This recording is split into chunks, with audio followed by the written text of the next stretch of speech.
ஒரு சின்ன கிராமத்தில் அர்ஜுன் ஒரு பையன் இருந்தான். ஆன்லைனில் ரொம்ப கம்மியான விலையில் ஒரு ஸ்மார்ட் வாட்ச் வாங்கினா.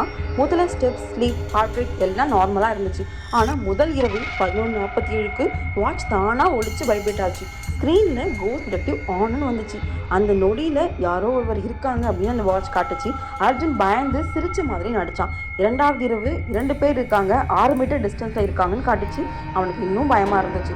3வது இரவு 2 மீட்டரில் இருக்காங்கன்னு இருந்துச்சு, அதாவது அவன் அறைக்குள்ளே இருக்காங்க அப்படின்னு காட்டுச்சு. 4வது இரவு 0 மீட்டர் இருக்காங்க, உன்னையோட பார்த்துட்டு இருக்காங்கன்னு காட்டுச்சு.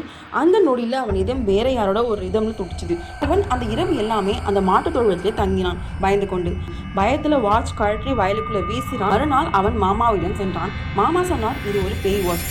இந்த வாட்சை நீ எப்படி வாங்கினு தெரியல, ஆனால் இந்த வாட்ச் நல்லதில்லை, நீ தூக்கி போடுவதற்கு சரி என்று கூறினார். அந்த பயத்தோடு அந்த இரவு அர்ஜுன் வீடு திரும்பினான். வாட்ச் இல்லை, ஆனால் இதயத்துக்குள்ளே இன்னும் ஒரு மெல்லிய வைப்ரேஷன் அவனுக்குள்ளே துடிச்சிக்கிட்டே தான் இருக்குது. இந்த வீடியோ பிடிச்சிருந்தா மறக்காமல் லைக் பண்ணுங்கள், கமெண்ட் பண்ணுங்கள், ஷேர் பண்ணுங்கள். இது போன்ற மேலும் வீடியோக்கள் பார்க்கணுன்னா இந்த சேனல் சப்ஸ்கிரைப் பண்ணிக்கோங்க. இந்த வீடியோ பார்த்ததுக்கு நன்றி.